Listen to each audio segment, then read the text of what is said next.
আমার চাইতে কত জ্ঞানী গুণী বসে আছেন।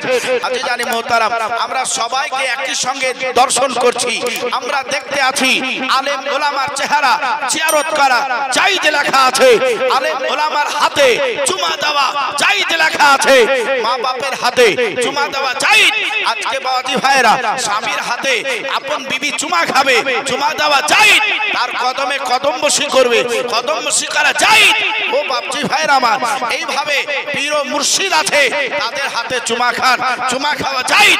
তাহলে এদের যদি চুমা খাওয়া জায়েজ হয়, আপন বাচ্চাকে চুমা খাওয়া জায়েজ হয়, উস্তাদকে চুমা খাওয়া জায়েজ হয়, তার জন্য মাথা ঝুঁকা যদি জায়েজ হয়, আর কাউরির জন্য মাথা ঝুঁকা যদি জায়েজ হয়, আমার নবীর জন্য কেন জায়েজ হবে না? বলে নবীর জন্য চুমা খেলে নাকি না জায়েজ হয়ে যায়, আর বিবিকে চুমা খাবে সারা রাত, তখন জায়েজ হল না জায়েজ হলো না। আর নবীর নামে জালসাতে মিলাদে আজানে মাইকের শব্দতে চুমা খেলে নাকি না জায়েজ হয়ে যাচ্ছে। এই আবার কেমন মুসলমান এখন পর্যন্ত বুঝে আসে না? চলে আসুন বাপজি ভাইরা, আমি লক্ষ্য রেখে একটু জীবনে আপনাদের শোনাবো বলেছি, ইনশাআল্লাহ জীবনে আপনাদের শোনাবো।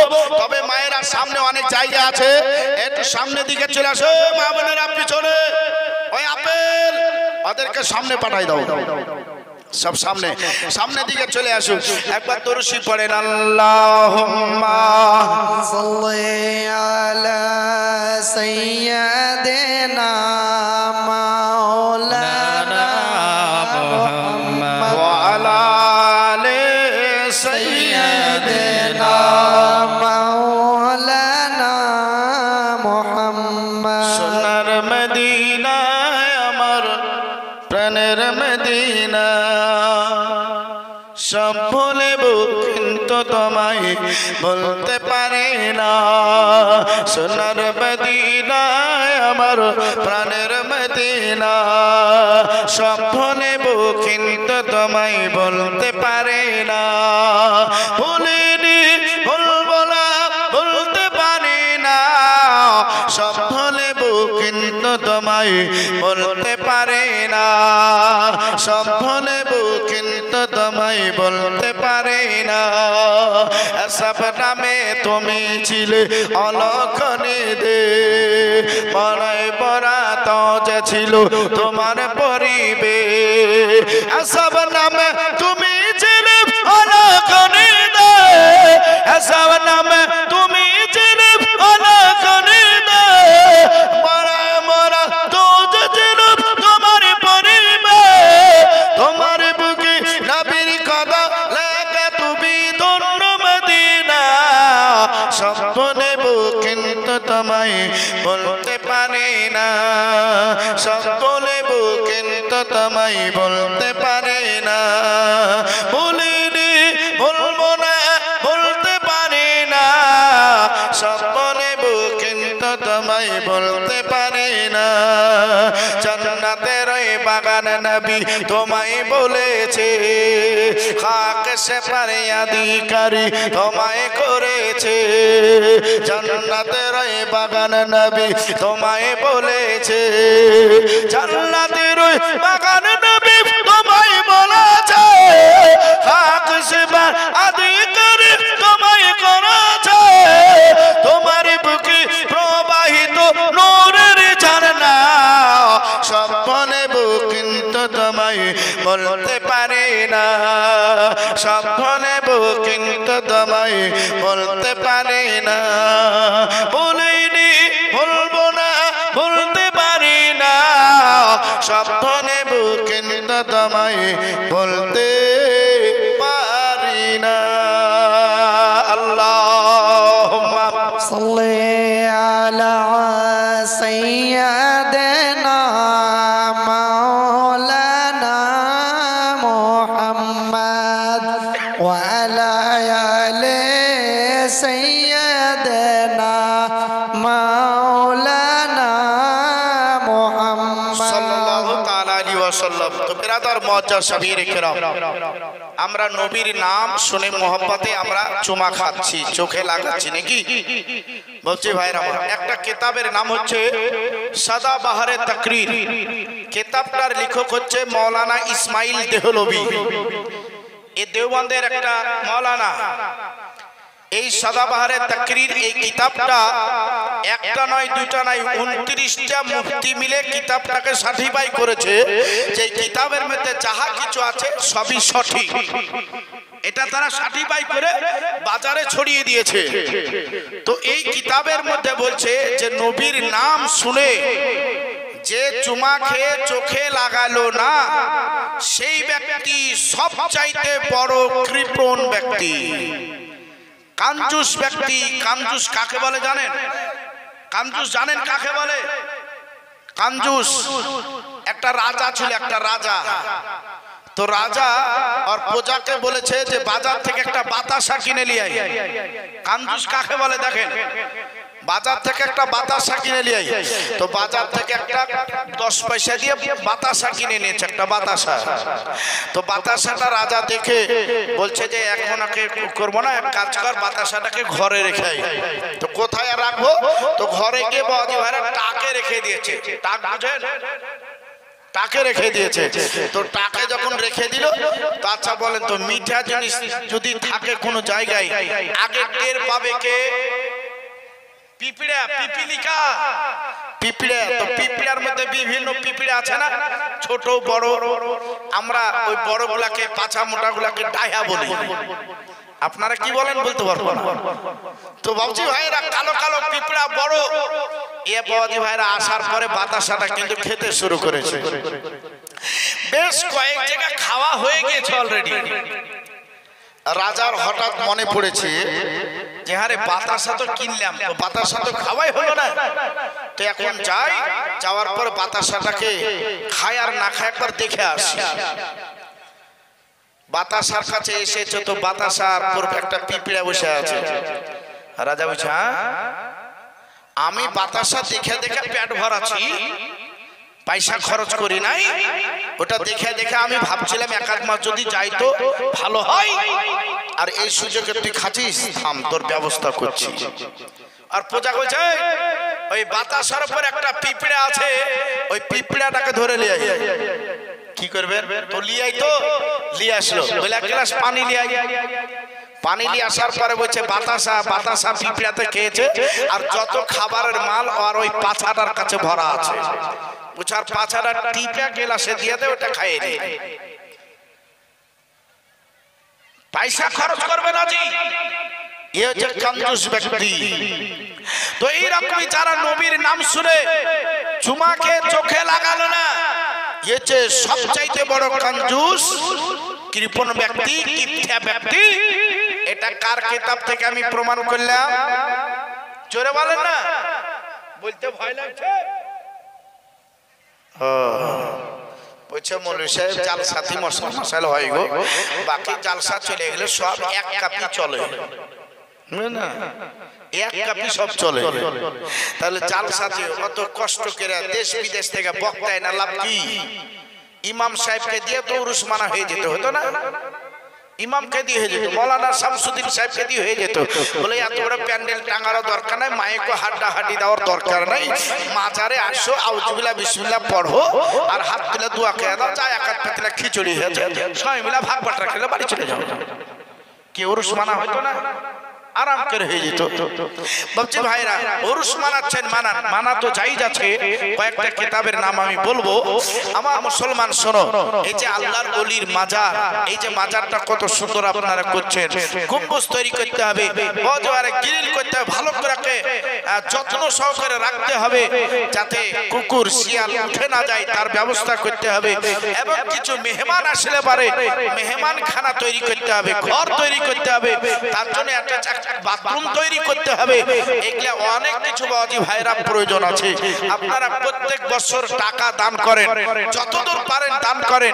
সেই টাকা থেকে হালকা হালকা হয়তো কাজ বাবাজি ভাইরা আপনারা করে নিলে আশা রাখি যে 2-4 বছর যে আমার এই যে যাতায়াত হচ্ছে, হয়তো সেই মেহমান খানা বা আরো কিছু প্রয়োজনীয় জিনিস সেগুলা হয়তো হয়ে যেত। এখন আচমকা কাউরি যদি লেগে যায় বাবা 2 নম্বর, তো ওকে এখন মাঠ ছাড়ার উপায় নাই। কি কথা ভুল বলছি? মাঠ ছাড়া উপায় নাই। একটা মেয়ে ছেলে যদি হয়ে যায় তো মাঠ ছাড়া উপায় নাই। তো বাবাজি ভাইয়েরা, তাহলে ইজ্জত আছে কোথায়? আল্লাহর ওলি দরবারে এসে পাওয়া যাবে না, উরুস শুনতে এসে পাওয়া যাবে না, আর কোনো জায়গায় পাওয়া যাবে না, তো পাবো কোথায়? তার ব্যবস্থা ইনশাআল্লাহ আপনাদের করতে হবে এবং সেইভাবে শপথ নিয়ে আপনাদের কাজ করতে হবে বলে মাওলানা সাহেব আমরা সেইভাবে সেই কাজগুলো করতে চাই। ও মুসলমান, এক জায়গাতে জালসা হবে আর একটা গ্রামে কোন আলেম আরাম করবে, এটা কিন্তু সভা পায় না। একটা আলেমকে দর্শন করার জন্য আর চারটা আলেম আসতেই পারে, পারে না? পারে না। তাহলে পারে মাজারে জালসা হচ্ছে, আব্দুল মুস্তাফাকে মাজারের আঞ্জর পাঞ্জরি দেখতে পাবো, যাই হুজুরের সঙ্গে একটু সাক্ষাৎ করব। বলে হায়দ্রাবাদ থেকে এসেছে, মুরাদাবাদ থেকে এসেছে, হুজুরের সঙ্গে আমরা একটু সাক্ষাৎ করব।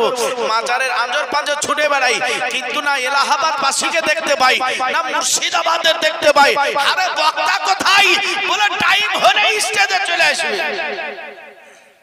এটা কোন কাজ কথা হলো? নাই।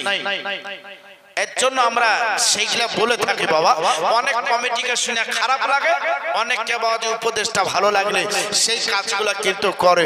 আমি জীবনে আপনাদেরকে শোনাবো বলেছি বাবা, আকীদার দুই একটা কথা আপনাদের বললাম। আর আমার মা বোনেরা অনেকে চলে এসেছে, এই মায়েরা সামনে জায়গা আছে, সাইড দিয়ে চলে আসো। হ্যাঁ, সাইড দিয়ে চলে আসো। সুবহানাল্লাহ, মাশাআল্লাহ, আলহামদুলিল্লাহ। নবী মুস্তাফা সাল্লাল্লাহু তাআলা আলাইহি ওয়া সাল্লাতু তাসলিম বাবাজি ভাইরা ইসলাম প্রচার করেছে। আল্লাহর পবিত্র কোরআন বলছে ইন্দা দীনা ইনদাল্লাহিল ইসলাম। আল্লাহর দ্বীন, পছন্দনীয় দ্বীন, মনোনীত দ্বীন, এই দ্বীনটাকে একের পর এক সবাই প্রচার করেছে। হযরতে আদম নবী তিনি বলতে আছেন, আমি আসার পরে আমার টাইম মোতাবেক আল্লাহ দ্বীনকে আমি প্রচার করেছি। আমার বাপজির, আমার মায়ের শোনো, আমার নবী মুস্তাফা সাল্লাল্লাহু তাআলা আলাইহি ওয়া সাল্লাম আজকে দেখেন দ্বীনের কথাবার্তা একটু আপনাদেরকে শোনাবো বলতে আছে। শুনুন, হযরত নূহ পয়গম্বর আলাইহিস সালাতু ওয়াস তাসলিম আল্লাহ দ্বীনকে প্রচার করেছেন। হযরত ইব্রাহিম খলিলুল্লাহ আল্লাহ দ্বীনকে প্রচার করেছেন। হযরত ইসমাঈল পয়গম্বর, হযরত দাউদ আলাইহিস সালাম, হযরত সুলাইমান, হযরত জাকারিয়া, এইভাবে দেখেন নবীগণ, রাসূলগণ, পয়গম্বরগণ আসার পরে আল্লাহ দ্বীনকে প্রচার করেছিলেন। সেইভাবে মানুষকে সামনে আগিয়ে নিয়ে এসেছিলেন। আমার নবী মুস্তাফার যখন সময় চলে আসলো, আমার নবী মুস্তাফা মক্কার একটা নিয়ম ছিল, ওই গোত্রের নিয়ম ছিল যে 40 বছর যদি পূর্ণ না হয় তাহলে সেই পুরুষের কথাবার্তা শোনা যাবে না, তার কথার উপরে ফয়সালা করা যাবে না, তার কথার উপরে আমল করা যাবে না। আমার নবী মুস্তাফা তার আগে অনেক করেছিলেন। বাপজি ভাইরা আমার, নবী মুস্তাফা সাল্লাল্লাহু তাআলা আলাইহি ওয়া সাল্লাম আপনারা দেখেন কখনো বাড়িতে ইবাদত করতেন, কখনো আল্লাহর জিকির আজকার করতেন। আমার নবী মুস্তাফা কখনো মাঠের দিকে চলে যেতেন, আমার নবী কখনো জঙ্গলের দিকে চলে যেতেন, আমার নবী মুস্তাফা কখনো পাহাড়ে চলে যেতেন। আমার মায়েরা শোনো, আমার নবী মুস্তাফা সাল্লাল্লাহু তাআলা আলাইহি ওয়া সাল্লাম এইভাবে জিকির করে, আমার নবী মুস্তাফা আল্লাহর ইবাদত করে। আল্লাহর ইবাদত বলতে গেলে হযরত ঈসা নবীর উপরে যে আল্লাহ পাক রব্বুল আলামিন দুই ওয়াক্ত নামাজকে ফরজ করেছিলেন, সেই নামাজটা আমার নবী মুস্তাফা পড়তেন এবং নফল নামাজগুলোকে আদায় করতেন। আমার নবী মুস্তাফা রাতের নফল নামাজ পড়ার পরে নবী আমার সেই জায়গাতে দমে ইস্তিগফার করে আমার নবী জিকির আজকার করে আল্লাহর কাছে হাতটা তুলে দোয়া করতেন। এ নবী মুস্তাফা চলে যায়, আপনার বিবি খাদিজাতুল কুবরা তিনি বলতে আছেন, আমার আল আমিন কখনো চলে যেত, আল আমিনের জন্য আমি অপেক্ষা করতাম গো, আল আমিনের জন্য আমি বাড়িতে কখনো দরজার কাছে অপেক্ষা করলে আমার আল আমিন হয়তো সেই সময়ে চলে আসতো। আমার আল আমিনকে নিয়ে আমি একই সঙ্গে খাবার পানে পান করতাম বা খেতাম। চলে আসল বাপজি ভাইরা, মা খাদিজার ভিতরে এমন একটা গুণ ছিল, যতদিন নবী মুস্তাফা ছিলেন মা খাদিজা তিনি বলেন, আমার স্বামী বলতে গেলে তো আল আমিন, আল আমিনকে আমি বিয়ে করেছিলাম। আল আমিনের সঙ্গে আমি যেই দিন নিজের বাড়িতে এসেছিলাম সেই দিন থেকে নিয়ে আমার সঙ্গে যতদিন ছিল, আল্লাহ যতদিন হায়াতে রেখেছি, মা খাদিজা তুল কুবরা তিনি বলতে আছে, আমার আল আমিনকে খাবার না খাইয়ে পানি পান না করিয়ে আমি এক ঘট পানি পান করতাম না। চলো বলো, আমি স্বামীকে এত ভালোবাসি, আল আমিনকে এত ভালোবাসি, এত মহব্বত করি।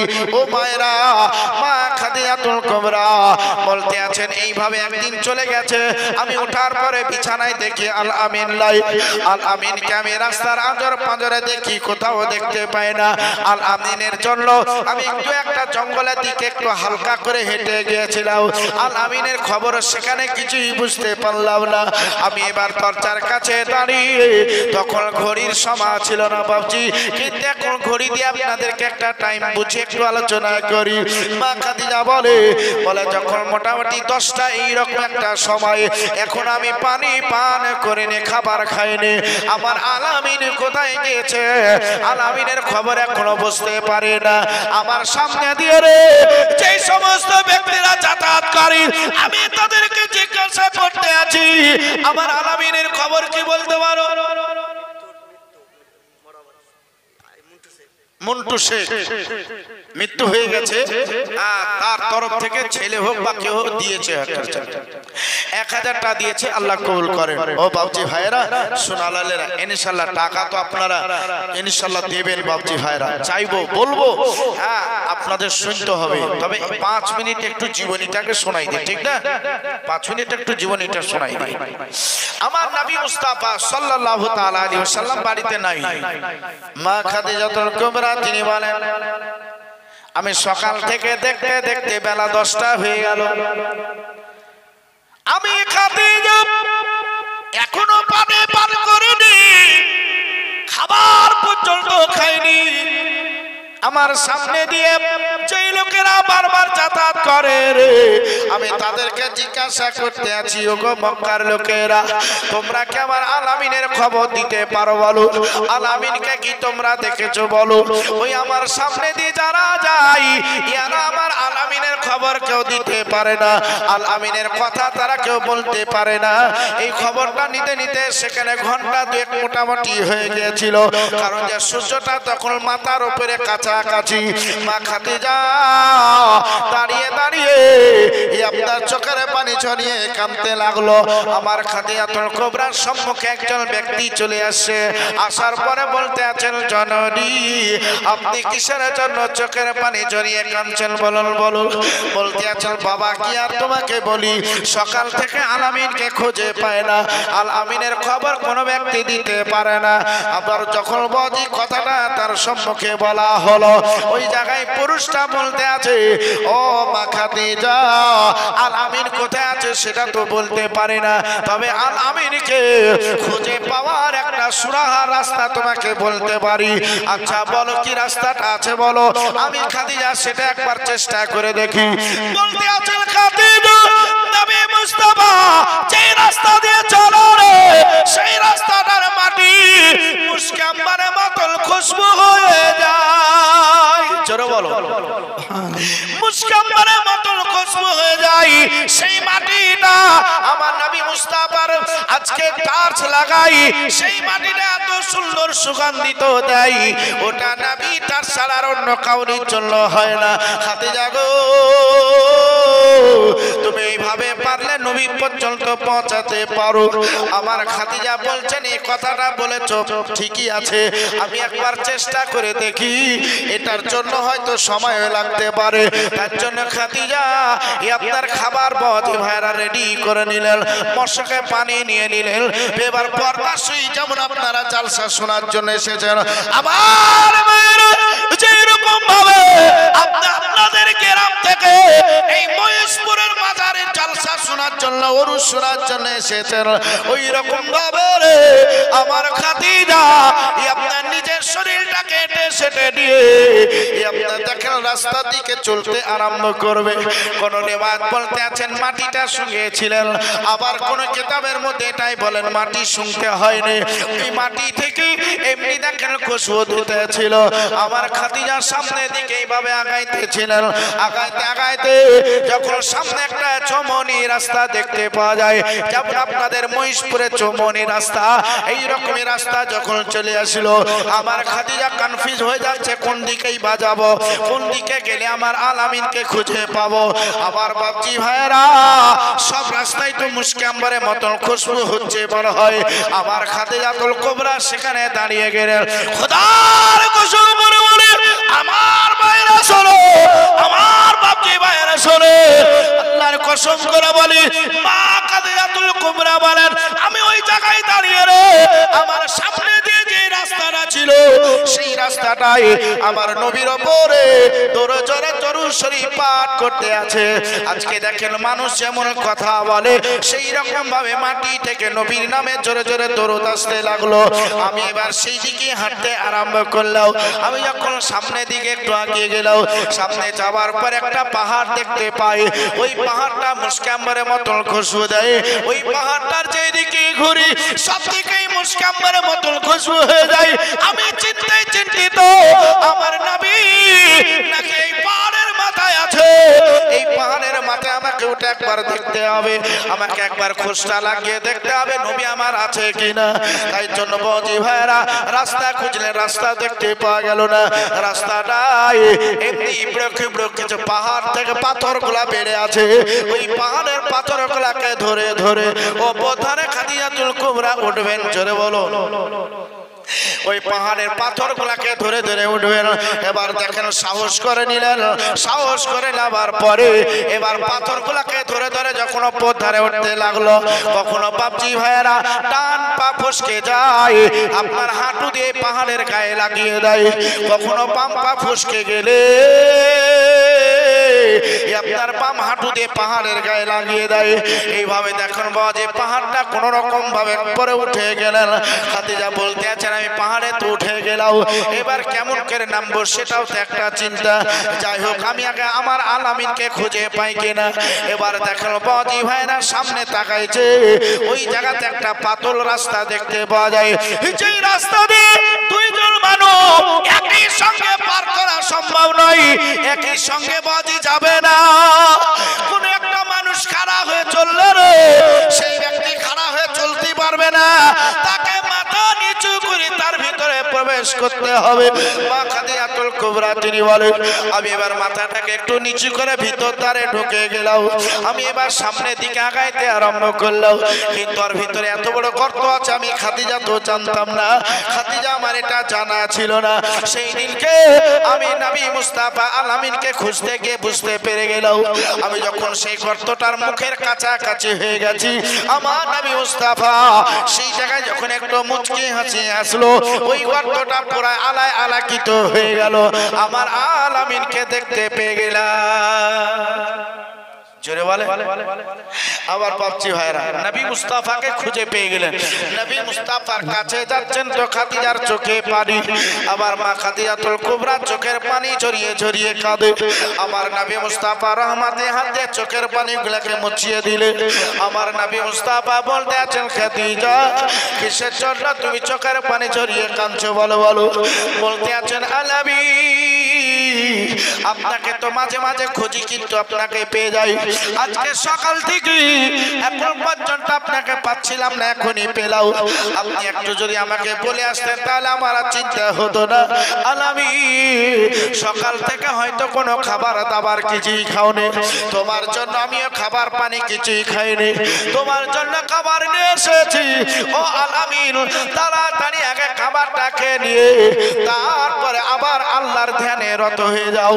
আমার নবী মুস্তাফা বলতে আছেন হায় রে আমাকে তুমি এতটাই ভালোবাসো, আমার জন্য তুমি খাবার পানি কিছুই খাওনি, তাহলে আসো আমরা একই সঙ্গে দুইজন মিলে খেয়ে নি একই প্লেটে। এবার দেখেন মিয়া বিবি খেতে আরম্ভ করলেন। আমার একই প্লেটে দুইজন মিলে খাবার খাওয়া এটা হচ্ছে নবীর সুন্নাত। ও মায়েরা শোনো শোনো, একটা গ্লাসে দুইজন মিলে পানি পান করা এটা হচ্ছে সুন্নাত।